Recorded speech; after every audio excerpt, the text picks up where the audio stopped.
All right, welcome back to Assassination Investigation. We're going over the JFK assassination. This is the assassination timeline, okay, and we're up to about 12:17, about 13 minutes, 14 minutes before shots ring out against John F. Kennedy.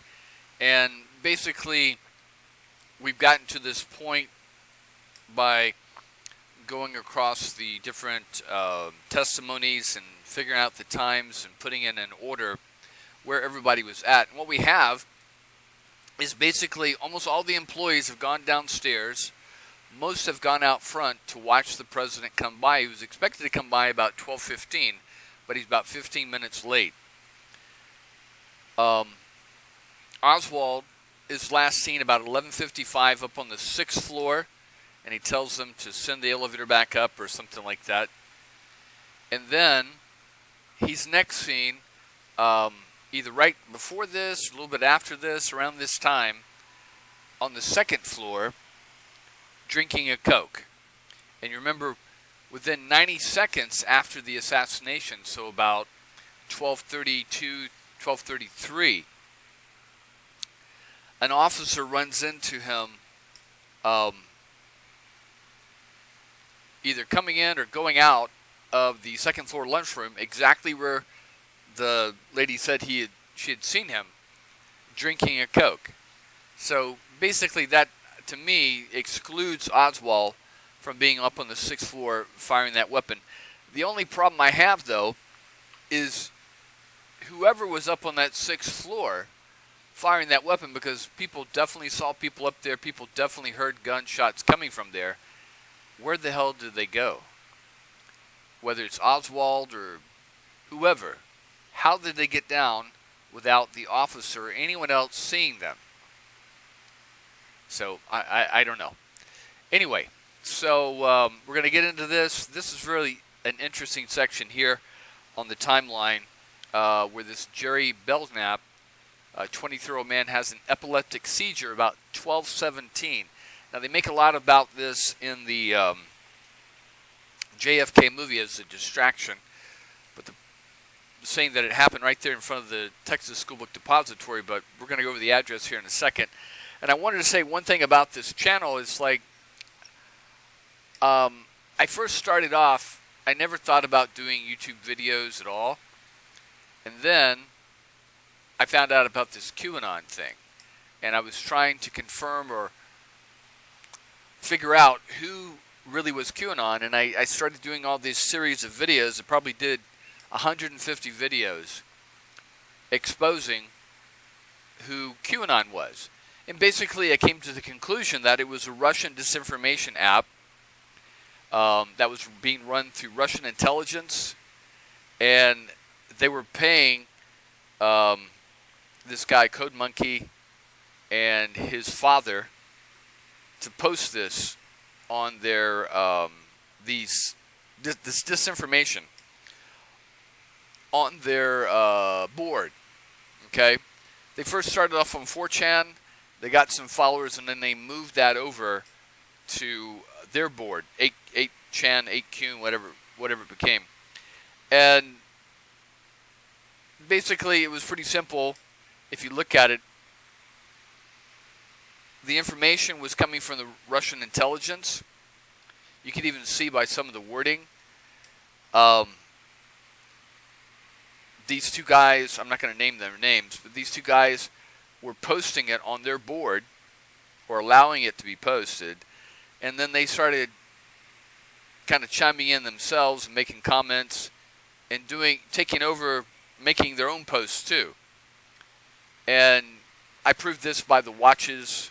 You see that, they try to say that QAnon was wearing this watch, and I showed that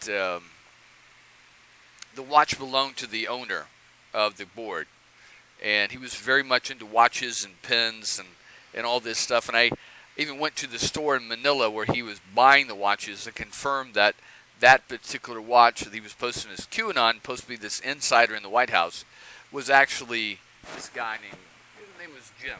I'm not going to give his last name, but and then his son was the controller of the board, and they were both, putting their 2 cents worth in, plus the Russian propaganda. You could always tell because their notes or posts would be shorter, and the Russian stuff was just really long.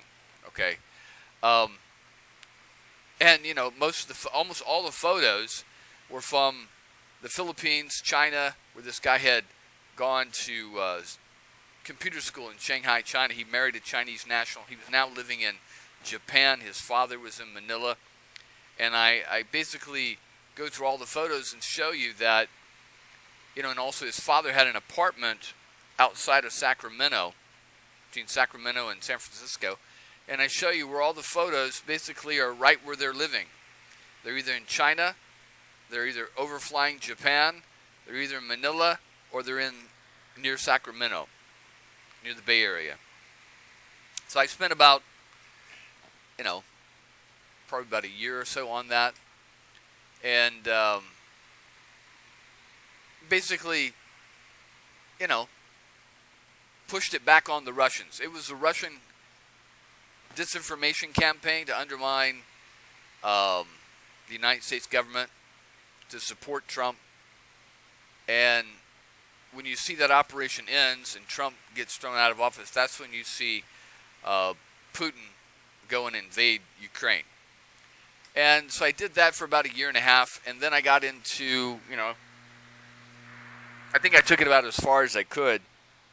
And then I decided, what am I going to do next? And so I got into the JFK assassination, and I did that for about 9 months. And I've been doing this timeline very, very slowly. And then I was in a chat with some friends of mine from high school. These are people I'd known for 50-something years. We all grew up together in the same neighborhood in Atlanta. I grew up in Atlanta, and I was about 13, 14, 15 when the Atlanta child murders occurred. And we had been discussing how they were going to retest some of the DNA and, try to link it to somebody other than Wayne Williams. And I know for a fact that it was Wayne Williams because I had witnessed Wayne Williams as one of the victims. And Wayne Williams had threatened me.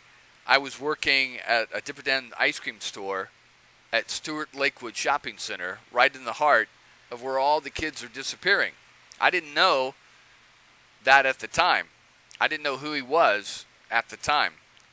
But after they caught him, I tried to tell my parents, and they said, no, we're not going to the police. They got him. Screw that. We don't need any of that crap. And so they convicted him, and then for years I just, put it out of my mind and moved on.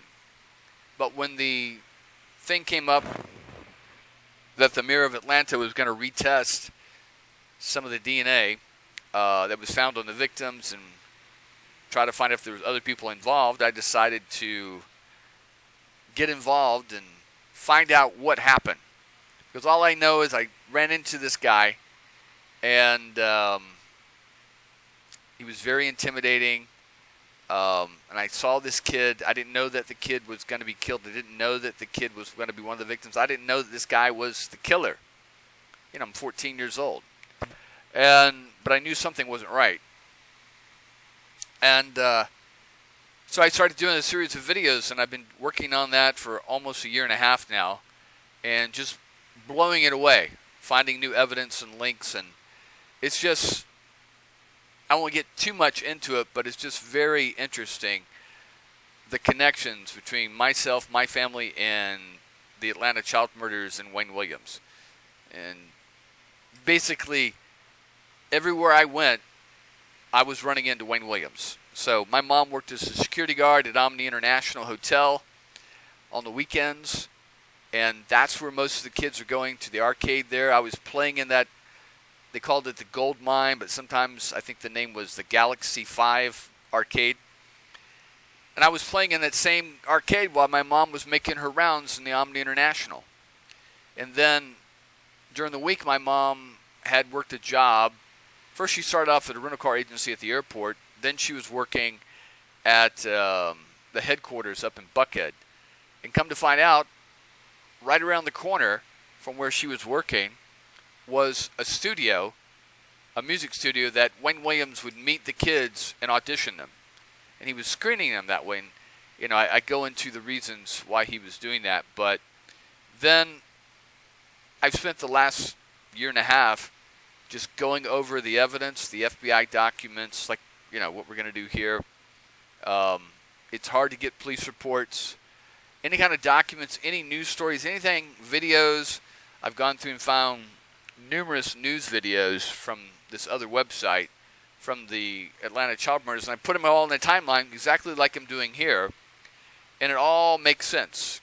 You can clearly see it was definitely Wayne Williams. You know, and I talk about the fibers, how there was the dog hairs found on the kids, which the DNA matched in 2005. They did a DNA test of Wayne Williams' dog hairs, German Shepherd dog hairs, and the dog hairs found on all the kids, and they all matched Wayne Williams' dog. Okay, so you had 10 victims with dog hairs on it. And then I talk about the violet acetate fibers that were on this bedspread, on this bed, how that was on about 15 of the victims. This green trilobal, very rare carpet fibers that were on about another 15 of the victims. There was also a yellow blanket he used. There was two of them, a yellow acetate and a yellow nylon blanket, that after he killed them, he would wrap them up in the blanket and put in that. And then there's the car fibers, the carpet fibers from the cars he had at that time. He had three different cars. He had a police-looking 78 Plymouth Fury, blue card with police lights and police scanner. And when the kids were kidnapped, they were all seen getting into a blue car at that time, when he had that car. That car was repossessed December 1979. There was no killings for a while. And then kids start getting seen in a 79 or 78, 79 burgundy-colored Ford LTD. And the carpet fibers from the kids kidnapped at that time when he had that car all match that timeline. And then that car gets repossessed December 1980. And then right before that, he had got this white station wagon from his uncle. And then all the carpet fibers match that car.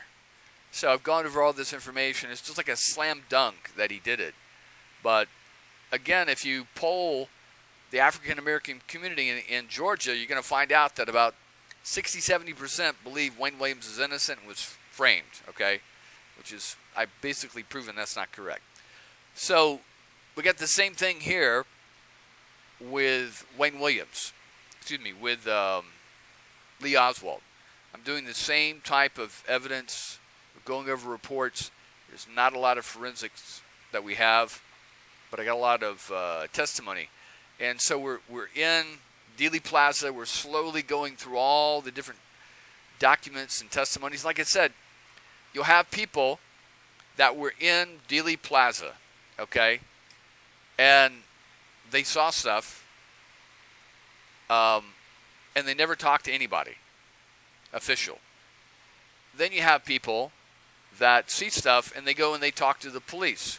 The police take down the information. The sheriff takes down the information, and it stays right there.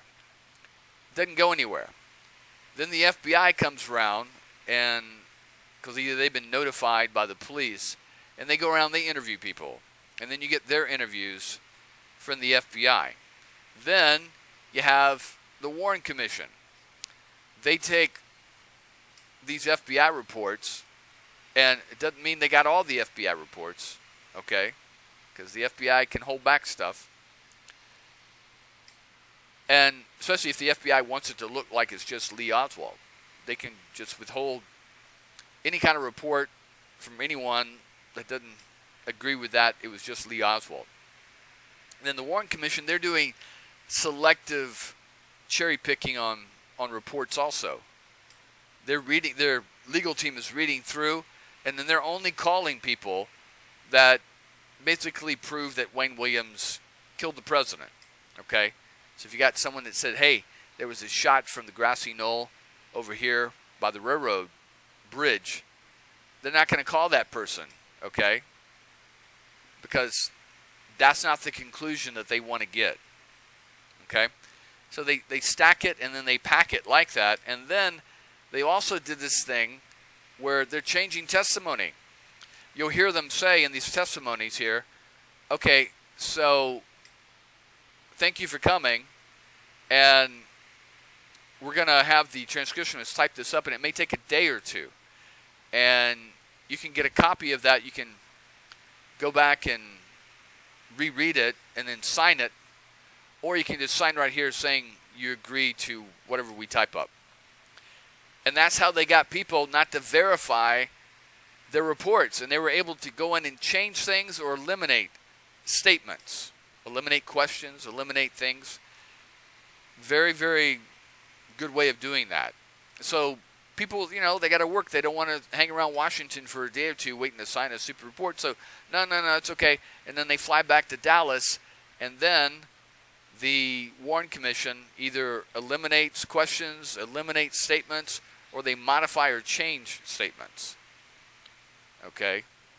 And then they've got a signed form saying that that person agreed to what was said there, even though they didn't read the final copy. And then they take all that, they compile it into the Warren Commission report, and then they heavily, skew it, the writing, where it only comes to one conclusion, that it was just Lee Oswald. But what you find out is that's not true. And that all starts to fall apart later on. All right, so we're going to get back to this. And this is video number 91. It's now 18 February. And it says 1217, man wearing Army fatigues collapses from seizure near 100 North Houston near front door of TSBD. Now, if you take 100 North Houston and you type that, put that into Google Maps, there's the front door. Right here is 100 North Houston. And it doesn't say if it's on the east side or the west side. So I think it's over here, but people seem to think it's right over here. They could have the address incorrect. I don't know. But I'm not sure exactly, or maybe the addresses have changed since then. I'm not sure what's going on there.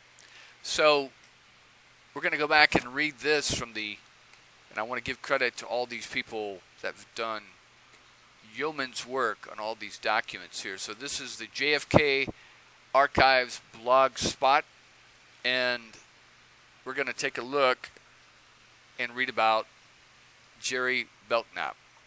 Okay. And it says, putting a myth or two. So apparently this website is kind of a what they call a lone nutter type website. They believe it was just Lee Oswald and nobody else. And again, I just want to say that I definitely don't think Lee Oswald was involved in the assassination. He was definitely framed. I mean, think about it. You're going to assassinate the President of the United States? Why would you do that from your own workplace where you were working? Wouldn't you go someplace else? You can go up on that railroad trestle. You can go on the opposite side of that railroad trestle and hit the president in the head as he's coming out underneath the bypass, the triple underpass. You can go downtown someplace, go over by the airport and shoot him. You can shoot him over there by the trademark. Why would you do anything to link him to where you're working? Doesn't make any sense. And think about how lucky he must be that he just happens to get a job, a month and a half before? Right where the president's going to be coming by. Right by his window where he's working. Think about how just the odds of that happening are almost a zillion to one. And again, if you're going to assassinate the president, okay, you know, and also the whole thing about him carrying that gun broken down in that package, you know, my first question is, where's the screwdriver? Because that weapon had a clip on the top that held the barrel down on the wooden stock. And there was a little clip that you put on there with a screwdriver. And you need a screwdriver to do that. Where is that? It doesn't exist. They never found a screwdriver in the whole damn place. Okay? The package that he had, I've gone over this before, was way shorter than what you can break down the gun to. I think it's like 42 inches, and I think the package that they saw was like 3 feet, which is 36 inches. It's impossible. And you can't put that 42 inches underneath your arm and grasp it at the end where the stock is, like, you know, the guy he rode with said that's what he did. So the question is, what happened to that package that he brought? And then they say that there's a, what do you call it, the packing, where he made a package to put the gun in, and that was sitting by the window, but there's no pictures of that. They just drew it in. Okay? So that's kind of suspect. And, you know, again, you got someone at about 12:15, 12:20 that sees him in the second floor lunchroom. If the president is scheduled to come by where you're at 12:15, don't you think you'd be upstairs? And you don't know when he's going to show up there. And again, don't you think it's kind of risky to be shooting from a floor that they're renovating and that anybody could walk up and see you? Okay? And where is anybody seeing him bringing that gun up to the 6th floor? Nobody. Nobody. I think one person sees him bring it in, but nobody sees him take it to the 6th floor. And then he's got to be up there, hiding behind those boxes, trying to reassemble that weapon, and you're going to have to sight that weapon, okay? And another obvious thing, I think the clip holds 6 rounds. Why would you only put in 3 to 4 rounds? I think there was 3 cartridge casings, and then there was a round found that ejected when they found the rifle. You know, where is that? Why would you do that? Are you that confident you're going to get him in 4 shots? Most people, they're going to assassinate someone, they're going to fill the entire clip and probably have some extra clips, okay? And that's another thing. Where are the bullets at his, are there extra bullets found at his residence? Are there extra clips found at his residence? Did he have clips on him when he was stopped at the Texas Theater? I don't think so. You know? And again, he went home immediately because he realized what had happened. Either he was working with, he's either an informant for intelligence or the FBI, and he told them, and it still happened, and then he knew he was in trouble, or he was thinking he was infiltrating some of these right-wing groups, and then he realized that they got him, and so he was fleeing for his life. Okay? And then he goes home and he gets his gun. Don't you think if he's going to kill the president and you bring your rifle, and the first thing you do after that is you run home and get your gun, don't you think you would have taken that revolver with him? Well, he's got to shoot his way out. There's an officer coming within 90 seconds after the president's head's blown off. Don't you think he's going to think to shoot his way out? But no, he's sitting there drinking a Coke. You know? While an officer comes up and puts a gun in his belly. It doesn't make any fucking sense. Anyway, so let's read this about Jerry Belknap. It says, putting a myth or two to bed regarding the man who had a seizure in Dealey Plaza approximately 15 minutes before President Kennedy was assassinated. It says, when looking over some of the Jim Garrison's absurd comments that he made during the 1967 Playboy magazine interview, I took note of this hunk of silliness, which was depicted this way in Oliver Stone's 1991 movie as well. We have also looked at another man who was not involved in the shooting, but created a diversionary action in order to distract people's attention away from the snipers. The individual screamed, fell to the ground, and simulated an epileptic fit, drawing people away from the vicinity of the knoll just before the president's motorcade reached the ambush point. Jim Garrison, 1967. Well, that makes sense. That's what you would do. You don't want too many people working their way down to the knoll. They would be in the way. So you have the distraction, and that now it makes perfect sense, okay, that you would have someone flopping around right here. That would draw people here and here up to this area. You'd have less people in the plaza. Makes perfect sense. All right. It says, my response to the above garbage. This is yet another outright lie from the lips of District Attorney Garrison.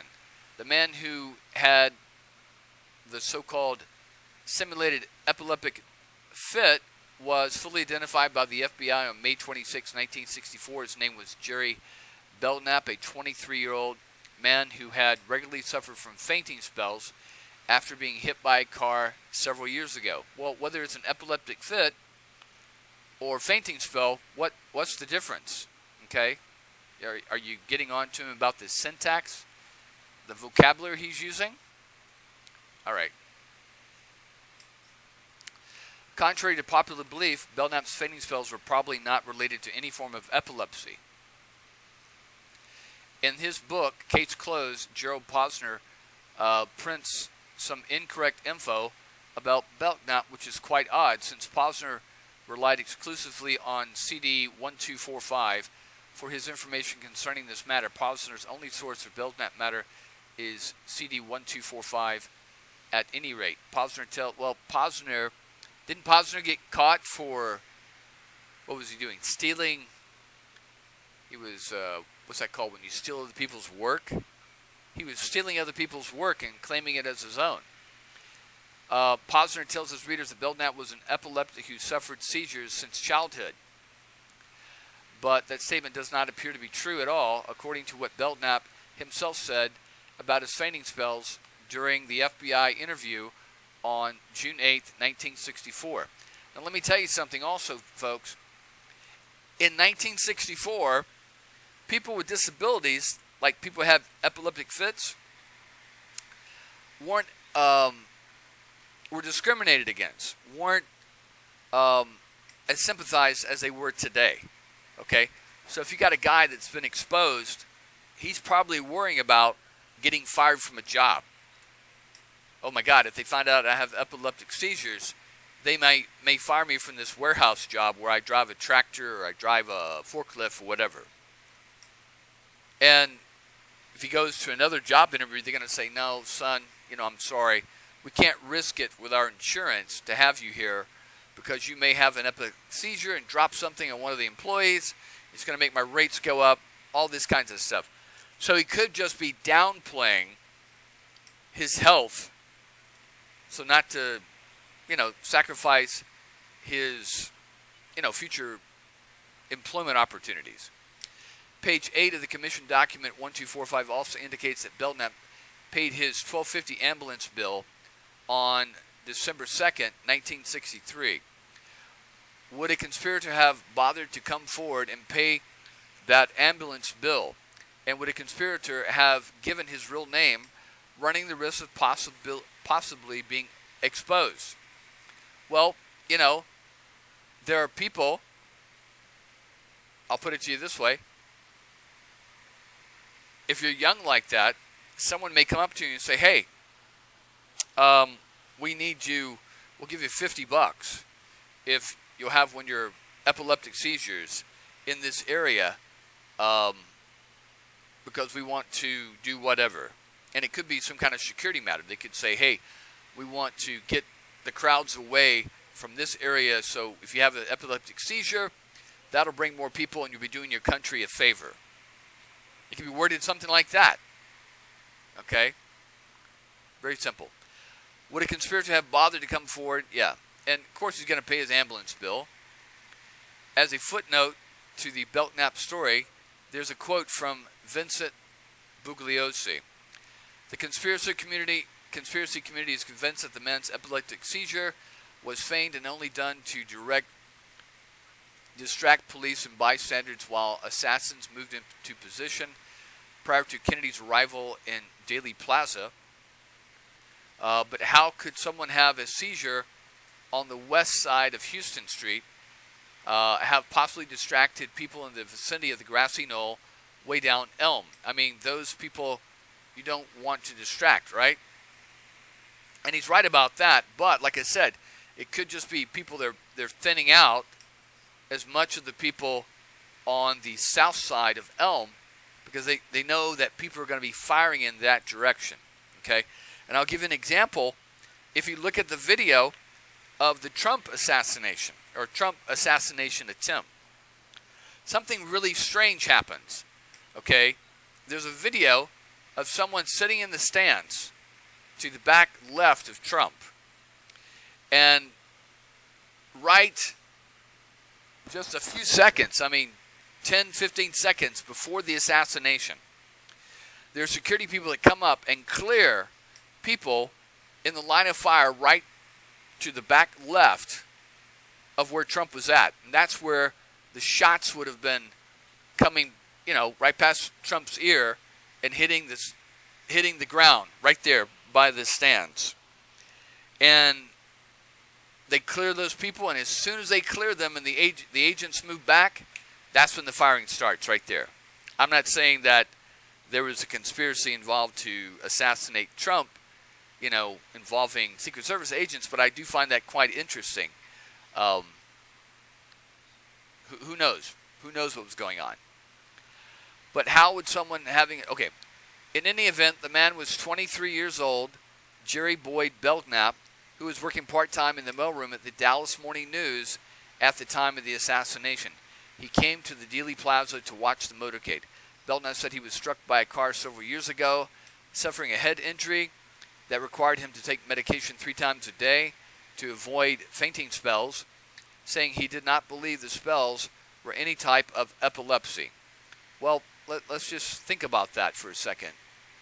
He may call it fainting spells, okay, because he doesn't want people to look down on him or to be more cautious of him because he has epilepsy, okay? And there are people that are born with epilepsy. They're born and they have epileptic seizures since birth, okay? So a brain injury could cause epileptic seizures, and he may just write it off as fainting spells, okay? Belknap said, and the thing you have to think about, though, is there were people who saw him having an epileptic seizure. The ambulance drivers saw him having an epileptic seizure. If he fainted, he would just be laid out on the sidewalk, right? If he's having an epileptic seizure, his muscles are tensing up, he's, jerking back and forth. There's a big difference.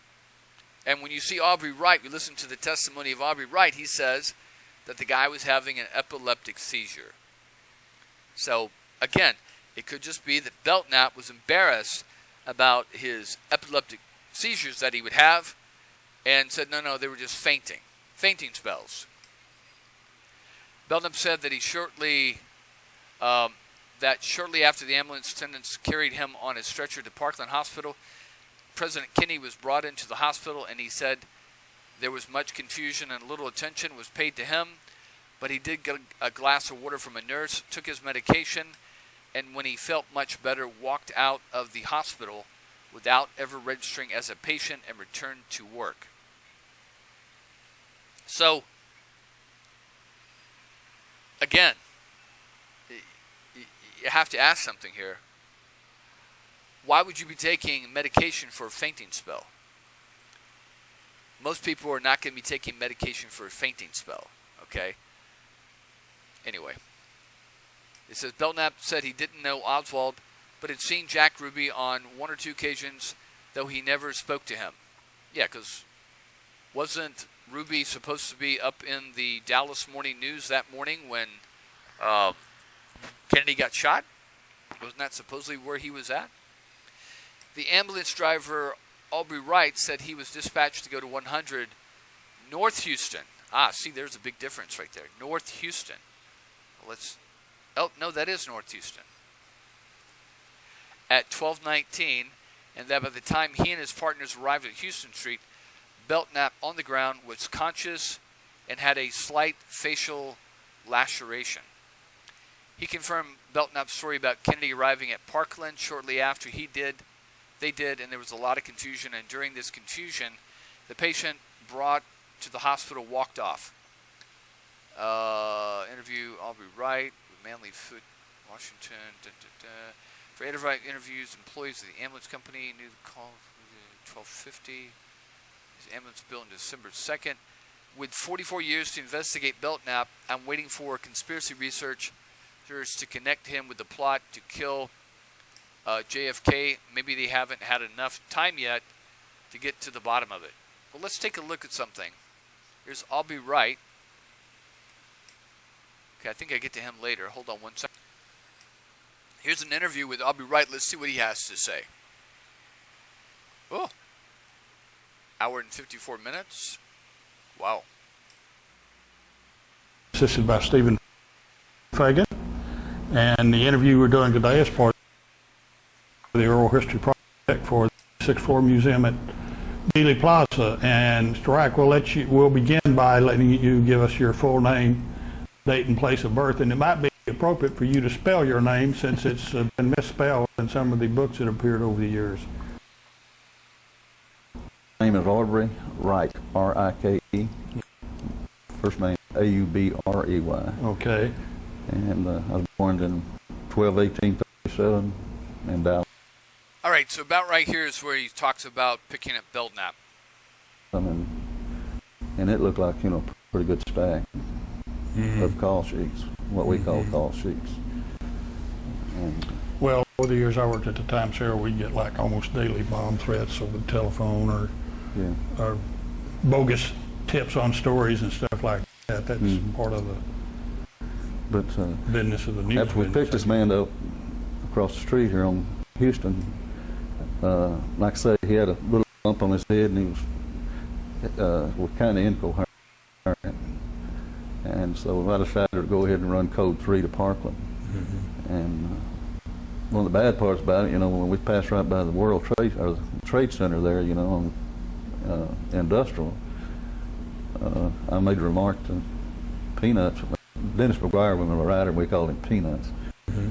That it looks like we were going to see the president if he get food poisoning at lunch, or get a good look at the president, something like that. Then I felt so bad, when they brought him into Parkland. But that was you, and Dennis McGuire was his name, yes. right? Okay. Yeah. Because it's been mixed up at times too, I think, in some of the books. And the two of you worked together frequently, or was that? Yeah, that was my permanent writer. Okay. I've had other writers, but Dennis was the longest I had. He was a real little guy. Carry it. All right, so that's about all he says there, which is kind of interesting. So now we've got, let's see, 12 May. This is an FBI interview. So somehow the FBI has found out about him. And then this is from the,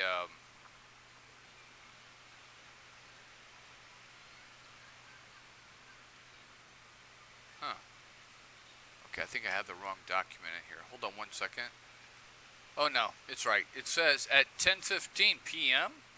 on May 12th, 1964, Dan Dawson, 3206 Hudnall Street, Dallas, Texas, telephonically advised night clerk L. Joseph Hersley at the Dallas office of the Federal Bureau of why would you call the Federal Bureau of Investigation 6 months later at 10 o'clock at night? Anyway, that he formerly worked for O'Neill Inc. Funeral Directors, 3206 Oak Lawn, Dallas, Texas, and on November 22nd, 1963, he was handling the radio calls at O'Neill Inc. Funeral Directors. He stated that he received a call requesting an ambulance to be sent to the corner of Elm and Houston Street. So it's not 100, it's Elm and Houston. Okay? So that's a big difference. So Elm and Houston. So Garrison was right. Elm and Houston, right there. You see? All right. He pointed out this was prior to the passing of the presidential motorcade, and near the site where the President Kennedy was assassinated. Dawson said he dispatched an ambulance to the location, and a victim of an epileptic seizure was taken to Parkland Memorial Hospital. While in the process of registering this patient into the hospital, Dawson said the patient disappeared.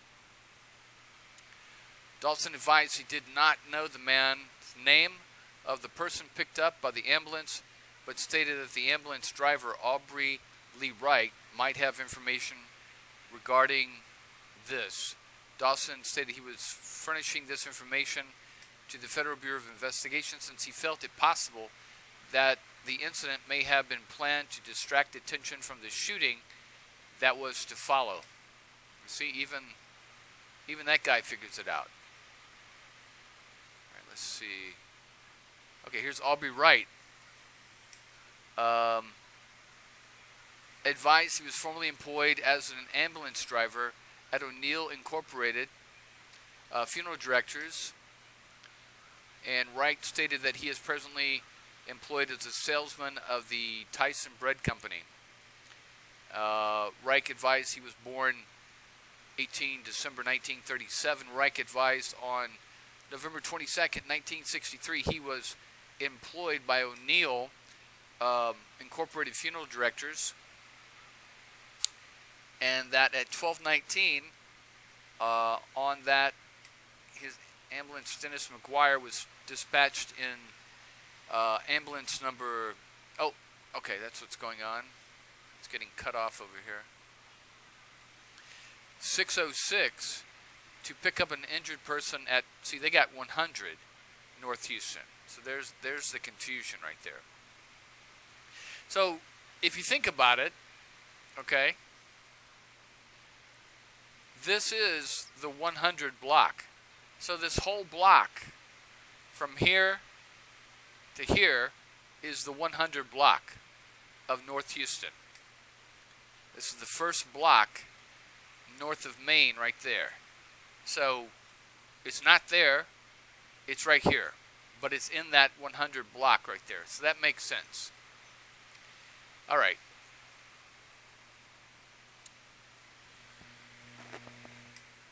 It says, Reich said he got to the scene. They picked up a man who was conscious and only slightly injured with a facial laceration. He said this man did not appear to be in bad shape, but according to his recollection, he suffered an epileptic seizure. See, now you got a second person saying the guy had an epileptic seizure.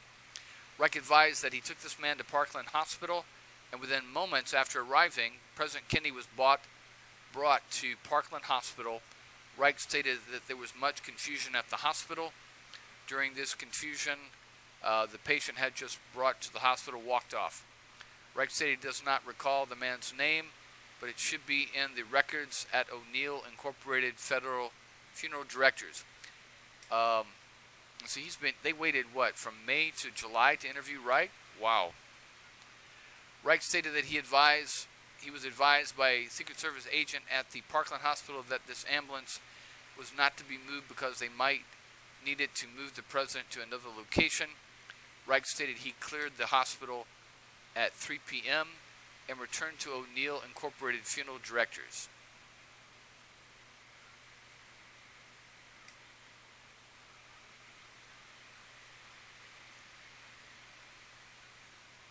Okay, that's May 28th.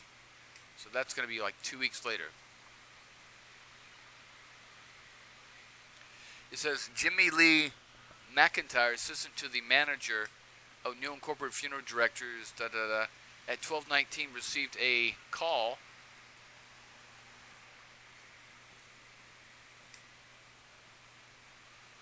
See, this is why it's suspicious, okay? Because you get this happen at 12:19. Right around the same time, for about 30 minutes, the electricity and phones go out in the Texas School Book Depository. Okay? And then also, right around the same time, the phone system shuts down in all of Washington, D.C. Coincidence? That's one hell of a coincidence, right? See, when you take just individual things, you can always just excuse them and just dismiss them and say, oh, well, this and oh, and that. But then you put these things all together, then we have a problem, okay? It says, McIntyre stated ambulance number 606 made the call. The driver was Aubrey Lee Wright, and the attendant was Dennis McIntyre. McIntyre said the patient's name was Jerry B. Belknap, 1212 Ross Drive, Irving, Texas. Oh, wow, interesting. McIntyre said he was the ambulance driver at Parkland Hospital. There was much confusion since President Kennedy had about the same time also arrived at Parkland Hospital. He advised that he is, in the resulting confusion, Belknap, who did not seem to be seriously injured, walked away without ever signing in at the hospital. McIntyre stated that on December 2nd, 1963, Belknap paid his ambulance bill of $12.50. So if you think about it, if you've been paid and then you realize that maybe you were paid to distract people to be part of the assassination, but you didn't know that at the time, wouldn't you be scared for about 2 weeks sitting around? And then maybe someone comes to you and says, hey, you better go pay that bill so it doesn't look suspicious. I mean, come on, folks, you have to think all possibilities here, okay? Or he could just think himself, hey, maybe I should go pay this so it doesn't look suspicious. Because if I don't pay it, it will look suspicious. Anyway, so we've got, let's see. Belknap advised that on November 22nd he traveled from Irving to Dallas, Texas by bus, leaving Irving, Texas at about 11:45. Wow. After arriving in Dallas, Belknap stated that he proceeded to 100 North Houston Street, from which point he intended to watch the presidential motorcade. He said he was standing on the west side of the street. So yeah, he's over there near the plaza. But think about it. How many of you, when you recall some place that you're at, would know the exact address? Most people are going to say, unless you've got it written down somewhere, or it's a friend of yours, most people are going to say, oh, I was at Houston and Elm, or Maine. At approximately 12:10, Belknap advised he felt a fainting spell coming on and attempted to move back away from the crowd. While in the process of moving from his position, Belknap said he fainted and fell to the sidewalk. Within a few minutes of fainting, Belknap stated an ambulance from O'Neill Inc. Funeral Directors arrived and took him in the ambulance to Parkland Memorial Hospital. Belknap said he does not believe he lost consciousness. Belknap stated that shortly after, wait a minute, if you faint, wouldn't you lose consciousness? Isn't that part of being a faint? Isn't that part of a faint, is losing consciousness? Belknap stated that shortly after the ambulance Attendants carried him on the stretcher into Parkland Hospital. President Kennedy was brought into the hospital. He advised there was much confusion at the hospital and little attention being paid to him. He said he got a glass of water from the nurse and took his medication, which he's required to take 3 times a day. Well, that's seizure medication. That's epileptic medication. There's no fainting medication, okay? Which is required to take 3 times a day, but he neglected to do so on this particular day. After taking this medication, Belknap stated he felt much better, informed the nurse of this, and walked out of the hospital without ever registering as a patient. Belknap advised it was around 2 p.m., and he stated that he returned to the Dallas Morning News, Dallas, Texas, where he was employed working part-time in the mailroom. So he hung out there, okay? So if he got there right before 12:30, and then Kennedy gets shot, and Kennedy arrives about 12:35, 12:40. So he's hanging out there for an hour and a half? Wow. Regarding the nature of the illness, Belknap explained, see, they're not even interviewing Belknap until 11 June, or 8 June. Wow.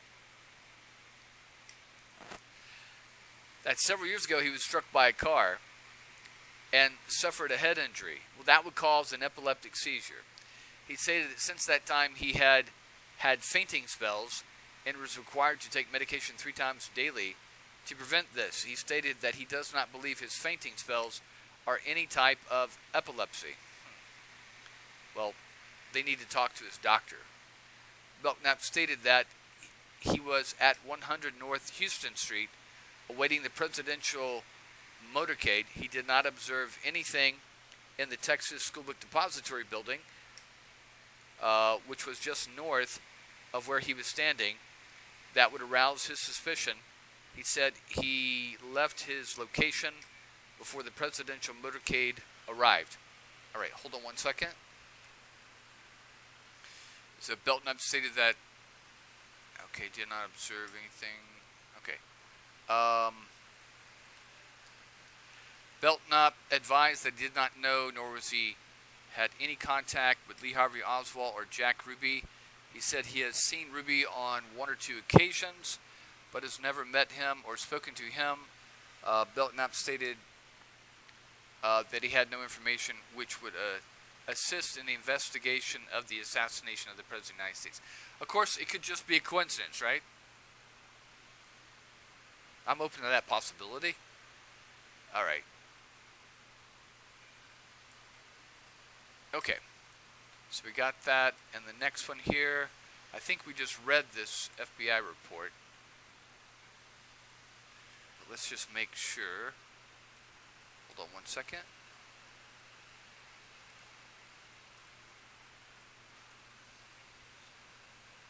Okay, yeah, we just read that. And let's take a look at this one. Oh, hold on.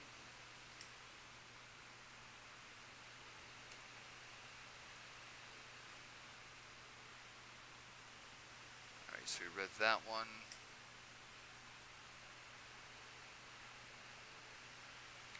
And I think we just read this one also. I think we're done with this part. But I always like to double check. Yeah, I'll be right. We just read that one.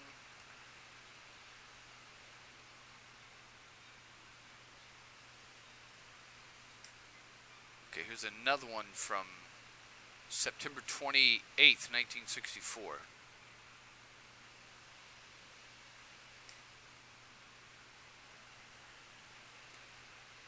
Okay.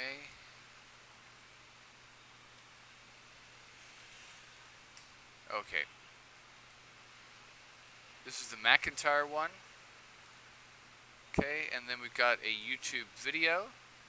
I'm not sure who's on this one, but we'll take a look.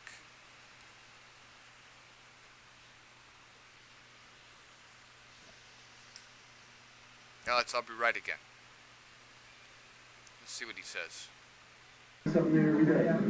That's basically what we were wondering, yeah. The only really bullet wound you can see was from Okay. and they did a tracheotomy on that too. And so, yeah, in your opinion, was it a small entrance wound? It sounds awful. The stroke? My opinion, I think it's where the bullet come out. You think it's okay? So you think it's an exit wound, but as far as the back of the head, that appeared to be gone to you, or Yeah, it was kind of. oh, okay. Where? Where? Here. No, right back. I think it's there, that thing here, I can feel it right there. And back, right almost in the middle of the back of the head, just to the side a little bit. Wow. And I was telling him, this is amazing. You know, Mr. Reich was interviewed by David Lipsy for the Best Evidence Video. He was on hard copy, but never was asked that one question that we've all been dying to know. That's just amazing. So you learn something every day. That's it. I thought it was messing up. All right, we want to stop that because the audio is really bad. So, but that's Vince Palomera, and he's been really good at basically focusing in on the Secret Service and the use of Secret Service procedures and stuff like that. He's really good at that. It says, Aubrey Wright, ambulance driver, received several calls for bogus pickups at Houston and Elm in the days coming up to November 2nd. All right, so let's read. Well, there's a lot of stuff here. Okay, let's read what these say here.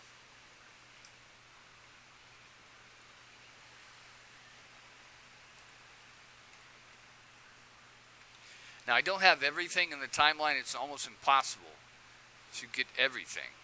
But I found quite a bit. And again, I try to put it in order here. So let's see. Wow. Okay. This may not be any good.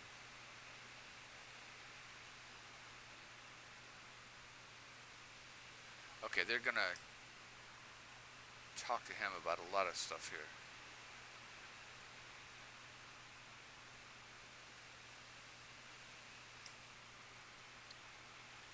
And thinking about those bogus calls in the days after the assassination and combining them with all the recollections of picking up the epileptic there on November 22nd, he saw the possibility that perhaps the seizure was part of something much bigger, and that this ambulance cruising nearby was supposed to have arrived a few minutes later, and that the sound of his siren would have drowned out the sounds of the shots. Aubrey Wright was exhausted by Sunday. Maybe that memory. Postscript, I recontacted to clear up the last Wright's question. Alright, let's move on. Let's see, because we're just jamming through this stuff here. And I've done my best to kind of put it in order with the timeline, but no guarantees. Alright, this is just another news article from a blog. Let's see, died there. Alright, we'll move on. Hold on. This is Aubrey Wright, one of them, and his assistant, Dennis Peanuts McGuire.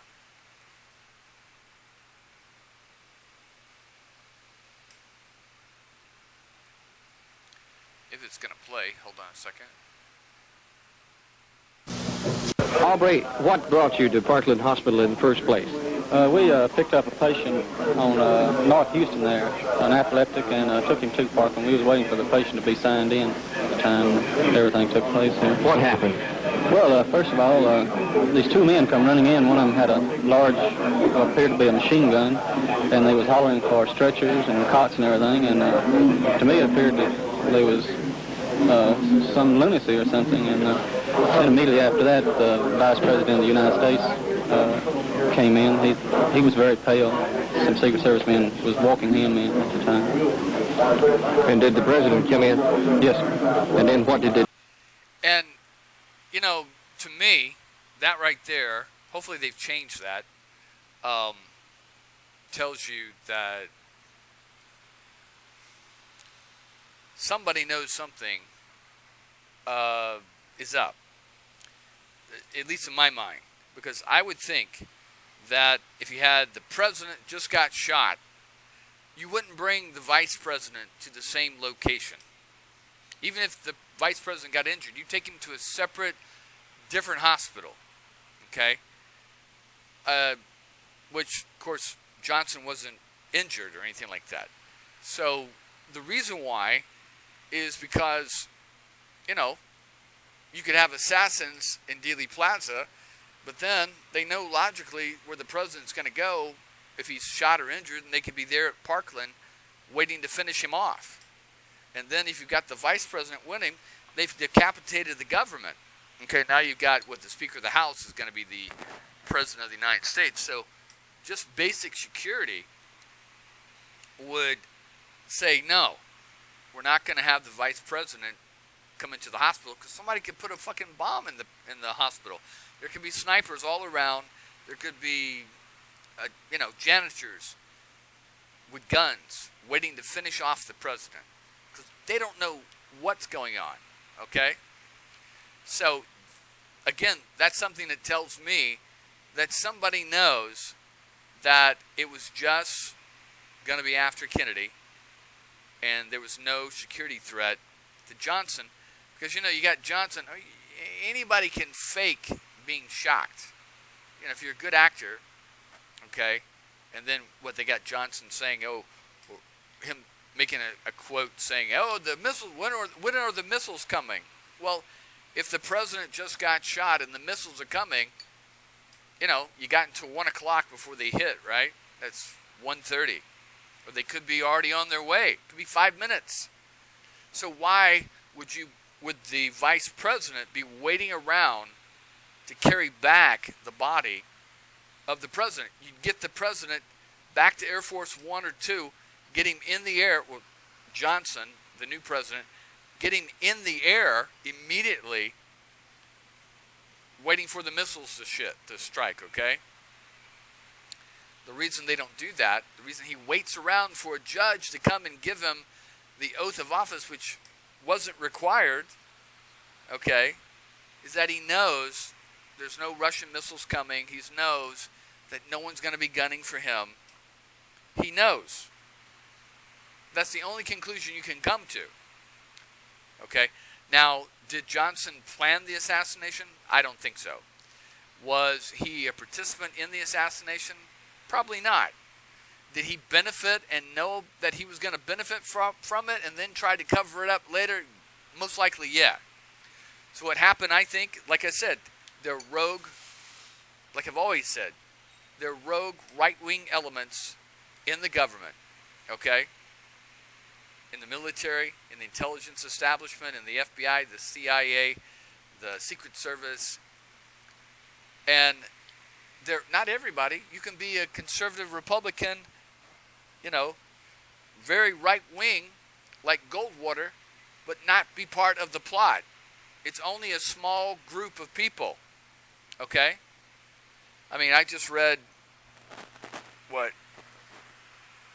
something that shocked me, that back in, the 80s?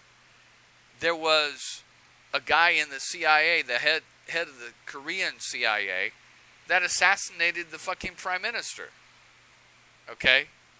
And he wasn't the only one. There were other people involved. And, of course, you have what happened in the Philippines, where they assassinated Aquino on his return flight, and then they threw another guy out there and shot him as the patsy. And then they proved that it was a bunch of right-wing generals inside the Marcos government that were trying to allow Marcos to stay in power. Because they knew if Aquino came back and they had a fair election that he would lose. Okay? And they had made a lot of money under Aquino, and they had a lot of business and property that they wanted to hold on to. Okay? Under Marcos, So, plots do exist. Not everybody knows about the plots. And see, the problem, I think, that Garrison ran into is he couldn't separate the department from the right-wing, ultra-conservative conspirators. Okay? That's where his problem was. And, like I said, I think it was right-wing, extreme right-wing, anti-communist elements of the CIA, the FBI, the Secret Service, the Department of Defense, and other institutions. And that, and also anti-Castro Cubans. The mafia was involved also. Not all the mafia, but definitely people were being persecuted. You know, people don't have to like each other. But they do get together sometimes and cooperate for common interests. Okay? We weren't big fans of the communists, weren't big fans of the Russians, but we damn sure helped them fight the Nazis, because every time the Russians sent a bullet to Germany, or to a German soldier and killed him, that was one less that was going to be killing an American or British soldier. Okay? And that alliance only lasted to what? The day the Japanese surrendered, right? So people will cooperate even if they're mortal enemies to defeat a greater enemy. Okay? What was that? Reagan went to Gorbachev and asked him once that, hey, if we're ever invaded by aliens, can we depend on you guys to come, to fight with us against the common enemy? And he even made speeches about that. So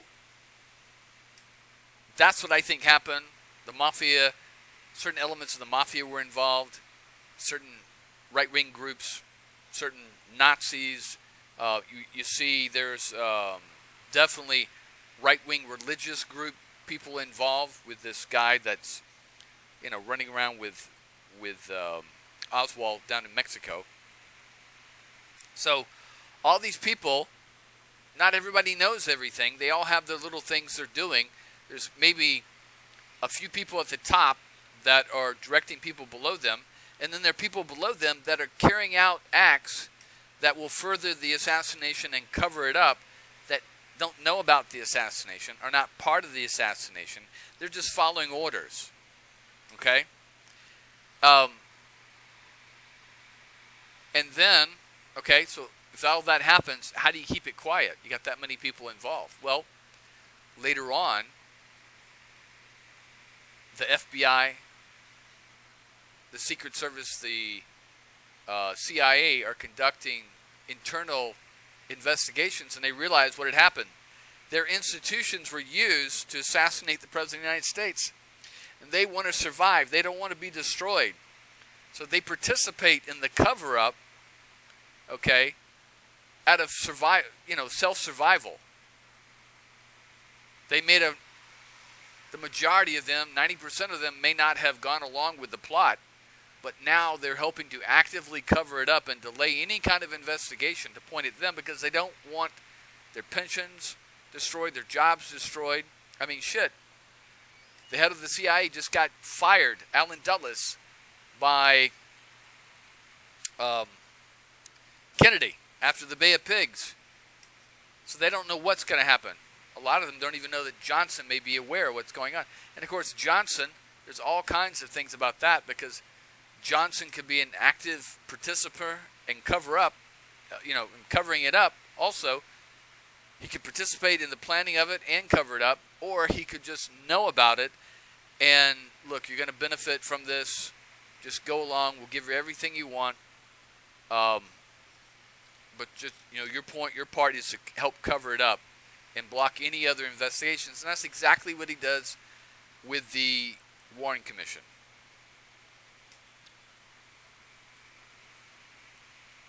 All right, so we'll get back in this video here. They do with the president. They took him on back to one of the trumble rooms in the emergency room there.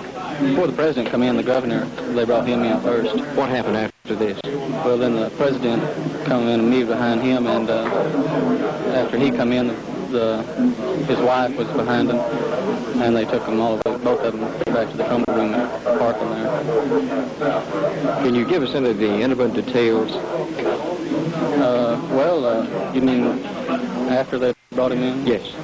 Well, of course, they run everyone out of the emergency room of the hospital completely on the first floor there, and they told a rider and I to stand by at the rear of our ambulance in case the president or someone had to be removed from the hospital to another hospital.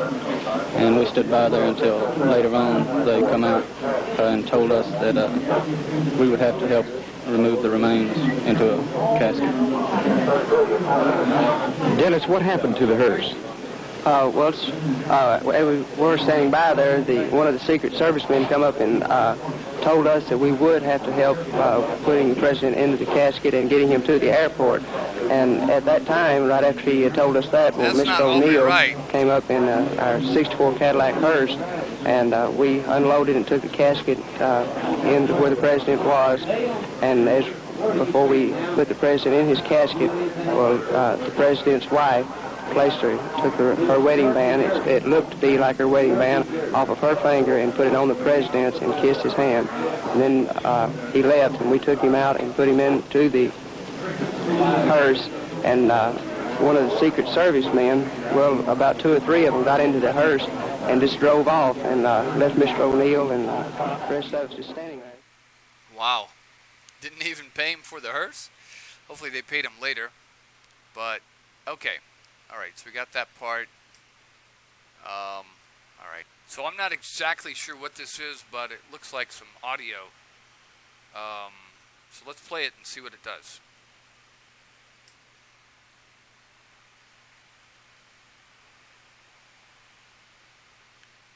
Is it going to play? I was on duty the day that President Kennedy got shot, and we were down on Harwood Street, just off of Harwood, waiting for the president to go by in the motorcade. He had just passed us, and we got a call on the radio from the police department on a person having an epileptic seizure on the corner of Houston and Elm Street.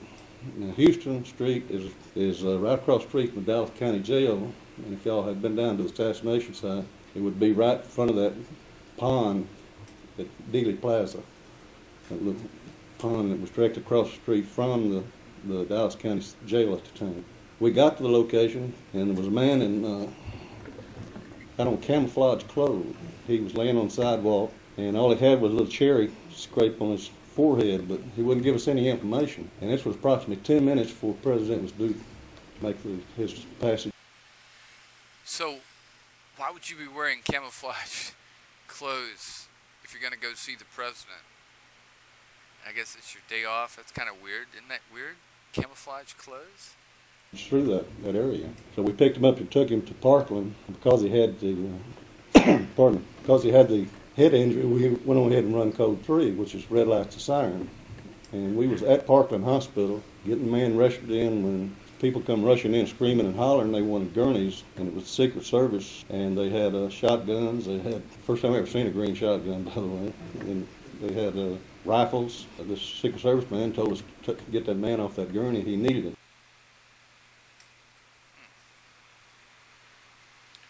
Interesting. So they had called a priest to come out there.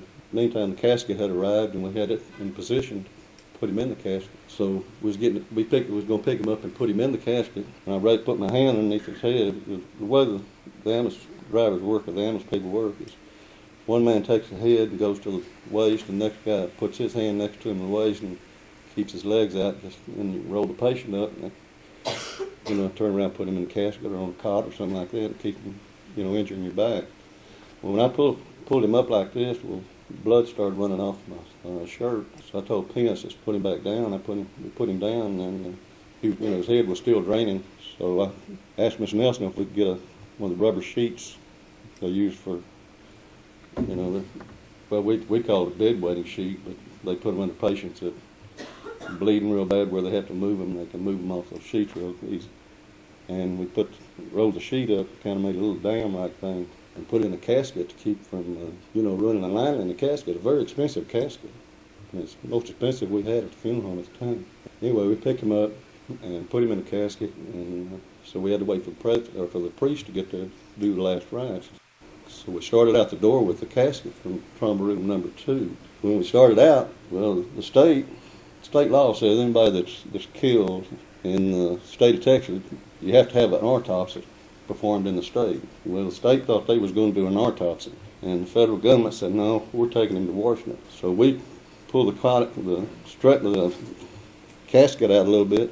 Somebody else grabbed and pulled it back. We was just inching our way out, and they was jerking around on the casket. And it's on what we call trucks. It's a little thing about like this table up here, and it just folds up and folds out, and you put the casket on top of it, and you can roll it down the thing.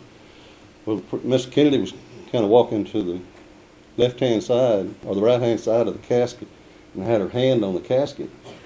Peanuts was down at the end there, and the priest was walking along, and he was putting holy water and blessing the casket, or, you know, doing his job. I'm not Catholic, so I don't understand all that. They would jerk on the casket, and the priest had put a metal crucifix with a magnet on the back of it, on top of the metal casket. You know, I've seen them on there several times. You know, we do Catholic funerals. Never see one move, but they was jerking on this casket so much that twice I had to grab that crucifix to keep it from sliding off. And twice we had to stop and put the casket. It had been off so far off the track of the little wheel thing I was talking about. We had to put it back on there straight where it wouldn't fall off. And this happened twice. And we kept moving along a little bit. We'd pull and they'd pull, and we'd pull and they'd pull. And they'd cussing at us and cussing each other. And the only time I seen anything that really grabbed my attention is someone fixing to pull a weapon or something was one of the people in a suit went inside his coat, and I thought, oh, here comes a gun. But he brought his hand out. You know, there was a lot of SOB in and stuff like this, and I felt so bad for Miss Kennedy, you know, having to listen to this, you know, having her dead husband there. We almost got to we was probably 20 feet from the door there, and somebody said, well, let the SOB go because Herman Ward's going to sign the death certificate. I said, okay, go on. And we left. We started out the door, and put in a casket to keep from, running a line in the casket, a very expensive casket. And it's the most expensive we had at the funeral home at the time. So, again, that tells you that there are key people in certain departments of the government that are in on the plot. Okay? Think about it. If the autopsy is supposed to be performed in Texas, they're going to perform it in Texas because there's no law, federal law, against killing the president at this time. Okay? So what you have to have is someone in on the plot at the command level calling down to the other Secret Service agents to follow orders and get the president's body out of the hospital. Okay? Because if you're going to cover up the plot, you got to cover up, the injuries. Okay? Because almost all the Parkland Hospital doctors say that there was a large hole in the back right side of the head, not in the front right.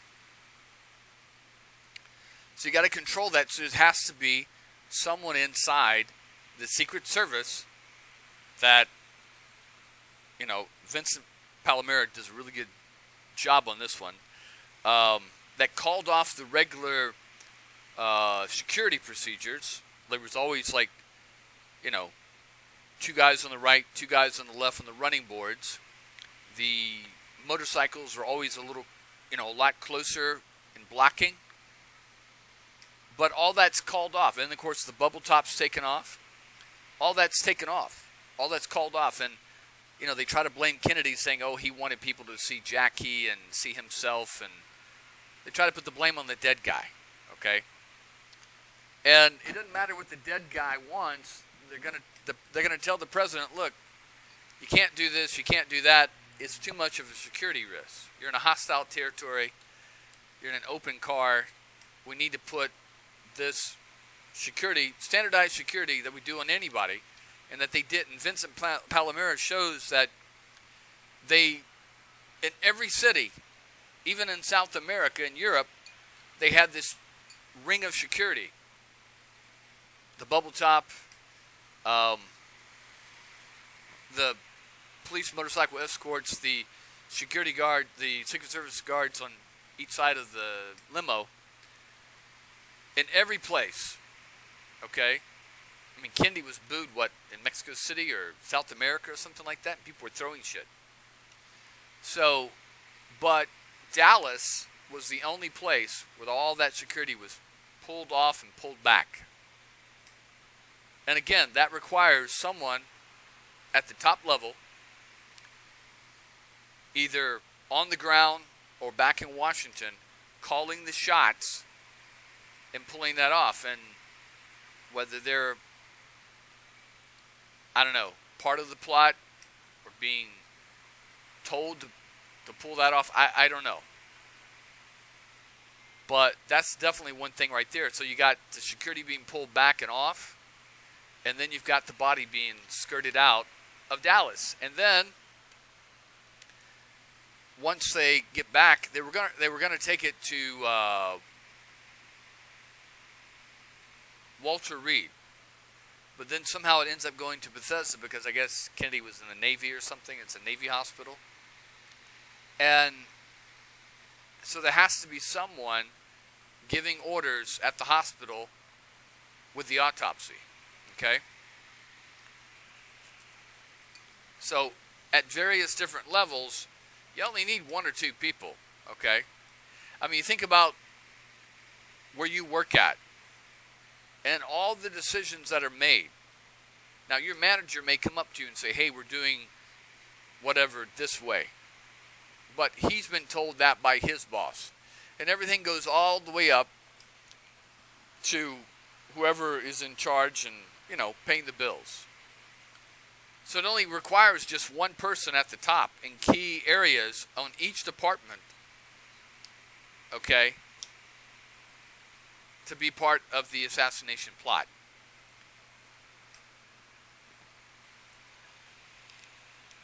And of course you have people that disagree with the president, that want him assassinated. You have other people that, again, are just trying to protect their own department. You have other people that maybe they were forced into participating, but they're all gonna cover their asses. That's the number one rule, is to cover your ass. No one's gonna admit, yeah, I was blackmailed into participating in the assassination of the president or helping to cover it up. No one's going to admit to that. Anyway, so we'll keep going. These are very interesting. I would all be right. And they told us to take the president, or go in the room with the president and get him ready for preparing, the body for us so we could put him in the casket. We got inside the emergency room, and the president was laying there on the ground, on the stretcher, he's covered with sheets. Miss Kennedy come in, we pulled the sheets back, and they had his head completely wrapped with a sheet. Couldn't see his face at all. The only bullet wound that we could see was where they'd done the tracheotomy in the throat. Nurse Nelson, who was the head nurse there, was in the room with us. And I asked her, I said, or really told her, I said, that's the sloppiest tracheotomy I've ever seen, because it was about this long. And she says, well, we did a tracheotomy there, but that's also a gunshot wound. So that, like I say, that was the only wound I saw. But when Miss Kennedy come in, she pulled the sheets back down to his waist. You could see they had done several cut downs on his arms and his chest area. He was already, kind of turning blue at the time. He'd been laying there so long. This was practically an hour, or over an hour probably, from the time he got shot at. So Miss Kennedy takes her ring off of her wedding band off her finger, takes his left hand and tries to put that wedding band on his finger. Of course, her finger's a lot smaller than his. And he was a pretty large man. He looked like he might be about 6'2" or 3". Weighed about 185, 90 pounds, big fellow. And anyway, she kept trying to put that on there, and I reached up in the cabinet and got some K-gel and put it on his finger.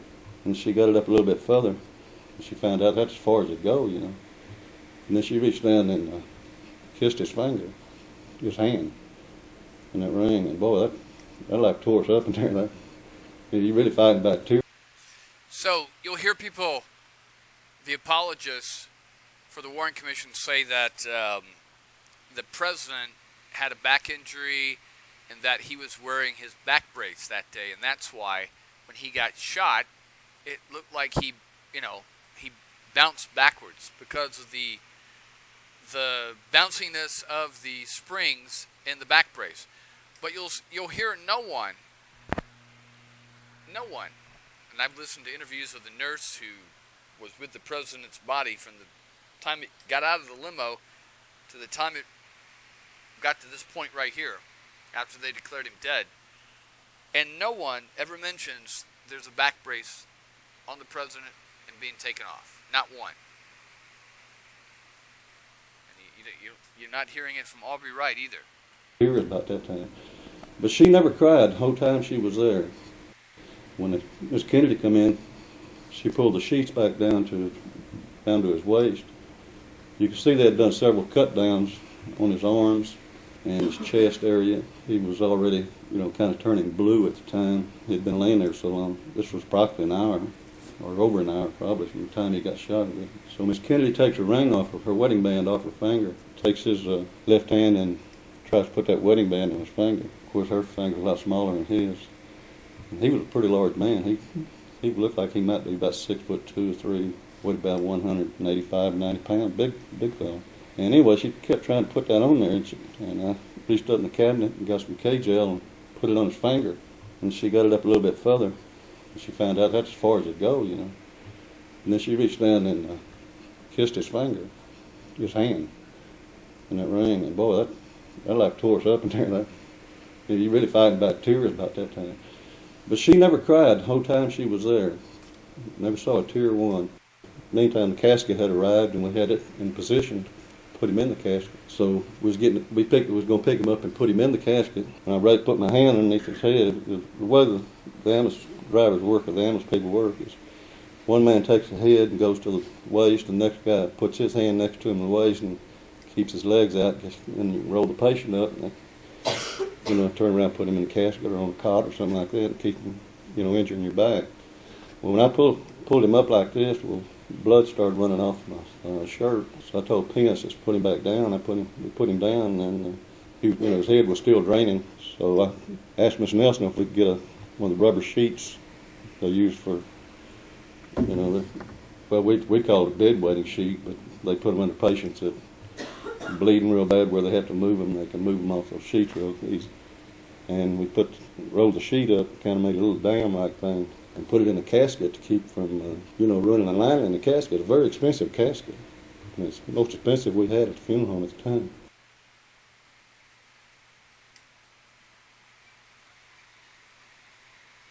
I just wandered outside just because I wanted some fresh air and smoked a cigarette or something. And I was standing next to a detective there. He was keeping his eye on things, and all of a sudden that detective says, "My God, what's going on?" He was listening to the police radio in his car, and I said, "What are you hearing?" He says, "I don't know, the police, I think somebody in the motorcade got hit."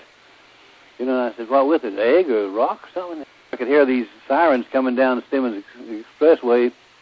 They got off there out in Industrial and at Oak Lawn right there by the Trade Mart, and I was shooting a picture as they went on, as the limousines went on by. I mean, they were going lickety-split. They didn't turn in. They went on to Parkland. And I said, "Oh, something's up." So I went back to the detective, and I said, "What are you going to do now?" And he says, "I don't know." He says, "What do you want to do?" And I said, "Take me to Parkland." The hearse had already gone into the runway section there, and they stopped us and told us to wait until after the plane left, and then we could recover our hearse. And so we did. So then they decided they had to have somebody to swear Johnson in, so they called Judge Sarah T. Hughes, who lived in Highland Park, which is about 3 miles from Lovefield. And she come driving up out there in her old DeSoto, and she's sharp woman, couldn't hardly see the old steering wheel anyhow, And people just scattering because she couldn't drive. And I am not lying, that woman could not drive. Anyway, she got into the airplane and done a swearing in portion, come back out, and the plane taxied off. They told us, we'd go get a hearse, so we drove out there and picked it up. This guy that we had taken to Parkland, somehow or another, got up and walked out of Parkland Hospital, and nobody saw him. As many people that was in there. And he went through X-ray. He had to go through X-ray, which was right by where we had left him. And they had Secret Service people on every door, but this guy actually got away, and none of us had any information on him. And the FBI actually tracked him down. He lived in Irving. Didn't know Oswald, but he did live in Irving. He said he was just wanting to see the president. He stumbled and fell, and that's the story that, the FBI told me. And we got a call from on the radio from the police department on a person having an epileptic seizure on the corner of Houston and Elm Street. We got to the location, and there was a man had on camouflage clothes. He was laying on the sidewalk, and all he had was a little cherry scrape on his forehead, but he wouldn't give us any information. And this was approximately 10 minutes before the president was due to make his passage through that area. So we picked him up and took him to Parkland because he had the because he had the head injury. We went on ahead and run code 3, which is red lights to siren, because outside there was a lot of cursing and blaming, people talking about conspiracies. You got 4 or 5 different agencies there. You got the state there because they protect the governor. And you got the county because it's a county hospital. And you got the city because it hadn't been a city. Then you got the FBI. And you got the Secret Service, Department of the Army. All these people are back there blaming each other for what happened. If y'all would have done this or done that. There was a lot of hollering, a whole lot of cussing. And Miss Kennedy, all the time she was sitting outside the door, she could hear this. And we was in that room with the president. It was the only time we really felt safe, because we'd have been threatened, to keep our mouth shut and everything else. At one time, they got mad at us because I kind of started laughing because one guy was accusing another guy of something that didn't even pertain to the assassination, and I started kind of laughing, and then Secret Service come back there and told me to wipe the freaking smile off my face, and he'd knock it off for me. So I obliged him.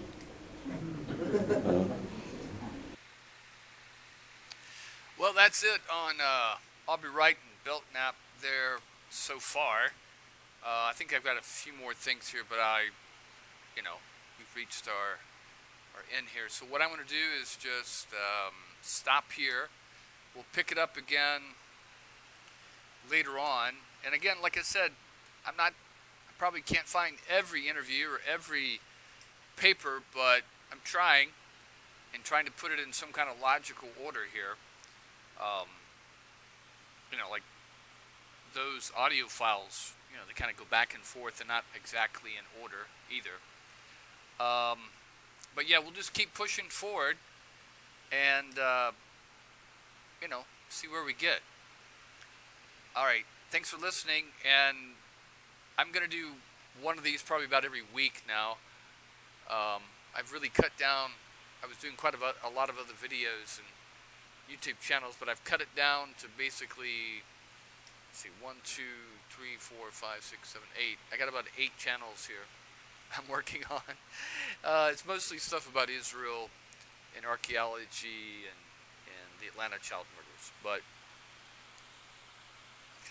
like I said, I'll keep working on this. About once a week I'll do a video, and we'll just keep pushing forward on the timeline. And of course with this one I'm going to switch between the JFK assassination timeline, the Martin Luther King assassination, the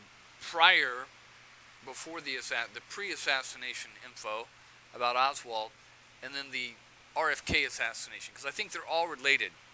And we see here with Trump, he put out that memo or executive order about releasing the remainder of the JFK assassination, all the files on the MLK assassination and the RFK assassination. So even he either sees or has been convinced that they're all related, which I believe they all are related.